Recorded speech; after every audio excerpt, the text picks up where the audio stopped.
판례는 변제를 하였을 때뿐만 아니라 동시이행 관계에 있는 일방의 채무를 변제 제공을 하였을 때도 상대방의 채무가 이행 지체 상태에 빠지는 것을 인정하고 있습니다. 그렇기 때문에 변제 제공, 즉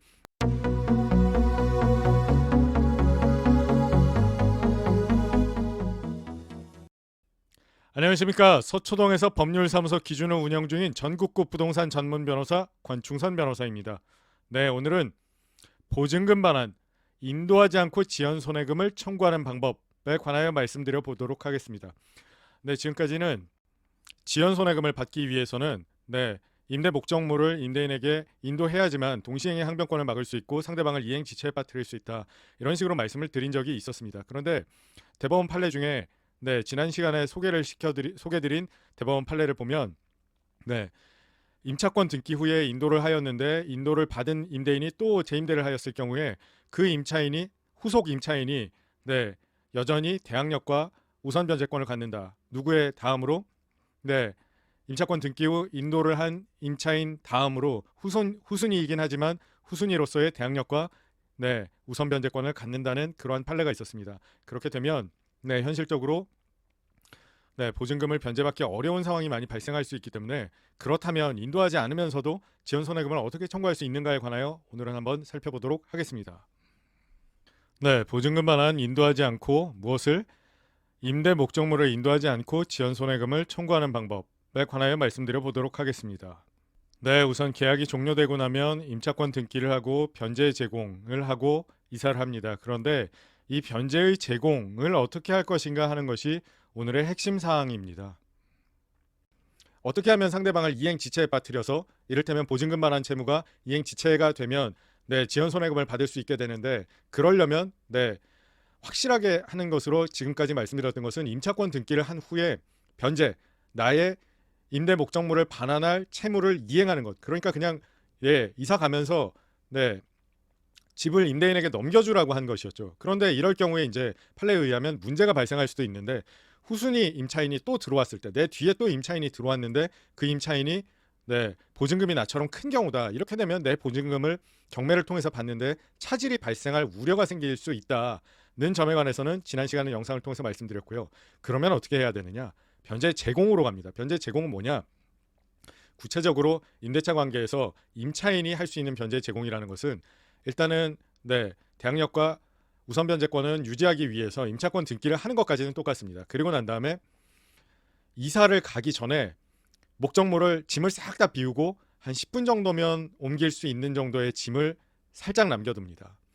점유를 하고 있다는 정도를 표시하기 위해서 뭐 이불짐, 뭐 또 소파 하나, 뭐 테이블 하나, 뭐 이런 정도를 놔두게 되면, 그리고 다른 짐은 싹 다 치우는 거죠. 그리고서 동영상으로 전체를 촬영을 해서 임대인에게 알리는 것입니다. 어떻게?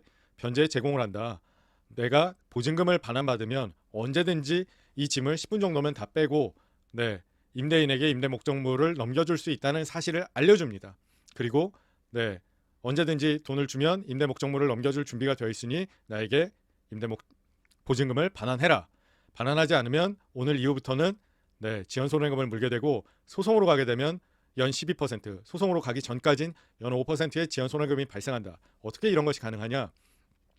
판례는 변제를 하였을 때뿐만 아니라 동시이행 관계에 있는 일방의 채무를 변제 제공을 하였을 때도 상대방의 채무가 이행 지체 상태에 빠지는 것을 인정하고 있습니다.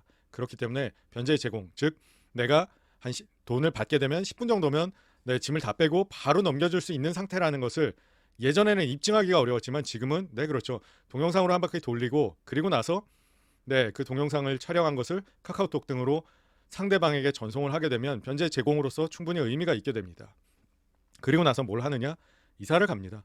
이사를 가야 합니다. 그래야 이행 지체 상태를 만들고, 아울러 이행 지체 상태에는 되지만 내가 사용 수익하지 않음으로 인해서 내가 부당이득 반환을 할 우려가 없게 되는 것이죠. 이렇게 되면 변제 제공만으로 임대 목적물을 상대방에게 인도하지 않고도 인도할 수 있는 상태만을 만들어 놓고 이를 상대방에게 알림으로써 내 채무는 변제 제공이 된 것이고 상대방은 이행 지체 상태에 빠지게 되는 것입니다. 그래서 임대차 기간이 종료한 후에 상대방에게 짐을 조금 남겨놓고 나머지 짐은 싹 뺀 상태로, 언제? 임차권 등기 이후에 그렇게 이사를 한 후에 상대방에게 변제 제공을 하게 되면 그때부터는 상대방을 이행지체에 빠뜨려서 연호 5%, 민법이 정하는 연호 5%, 그리고 소송이 시작되고 나서 소장 부본이 상대방에게 송달낸 이후부터는 소송 촉진 등에 관한 법률에 따른 연 12%의 지연이자를 청구할 수 있게 되겠습니다.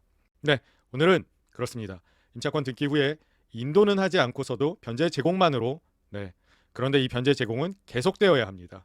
즉 변제 제공 한번 한 상태대로 언제든지 돈을 받으면 10분 이내에 짐을 다 빼내고 임대인에게 임대 목적물을 인도할 수 있는 상태를 계속해서 유지하는 것을 의미합니다. 이렇게 임대차 계약이 종료한 후에도 임대인에게 보증금을 받지 못하였을 경우에는 임차권 등기를 하고 난 후에 변제의 제공, 이행의 제공만으로도 임대인을 이행 지체 상태에 빠뜨리고 우리는 5% 또는 12%의 지연이자를 청구할 수 있다는 점에 관하여 말씀드려 보았습니다. 여러분 부동산에 관한 법률 문제가 있으십니까? 02-545-8272로 전화하시면 권충선 변호사입니다. 무엇을 도와드릴까요? 하고 제가 전화를 받고 저를 수임하시게 되면 여러분의 문제를 깔끔하게 해결해 드리도록 하겠습니다. 긴 영상 시청해 주셔서 대단히 감사합니다.